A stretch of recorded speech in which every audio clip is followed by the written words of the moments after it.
So the other big thing that I've seen with the older pumps to now is in the packing gland area. Why don't you talk about that? Originally with the packing gland, every style packing gland out there that has a reciprocating shaft that goes up and down, it's just a packing rope. That's all it is. So that's like our lift rod is the reciprocating rod. Right, exactly.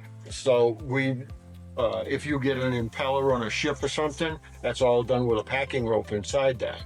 So that's what they were thinking at that same time. You know, they used a compression fitting. Is that kind of used on some kind of tanks or something you were talking about? Because there was a plumbing company that developed the pump, right? They decided to use a tank fitting. A tank fitting was a half-inch compression fitting, and it allowed to pass a half-inch copper tubing through it.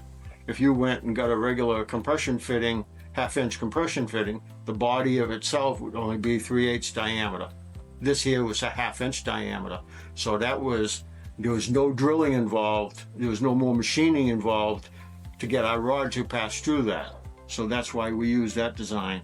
And then at the top, we'd use 1/8" Teflon packing rope. It was pretty easy at the time. We'd get a little package of it, a 30-inch long package. We only cut 7 inches off it. So you can use that quite often. Right.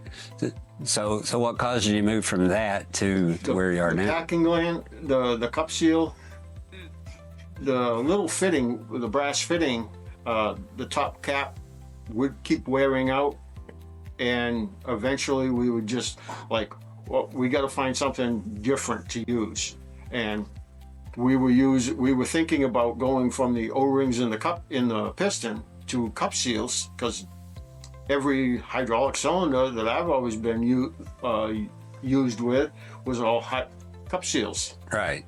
They gave the most power. There wasn't any bleed by or anything like that. So I thought, why can't we use a cup seal in that packing gland area? So we developed a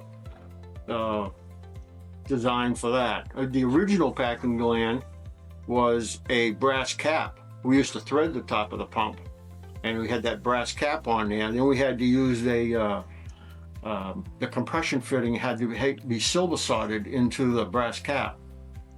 So when that wore out, it was more process to do it and everything. Where the cup seal, we could make a gland nut, one gland nut. Now it's just a cup seal and you're done.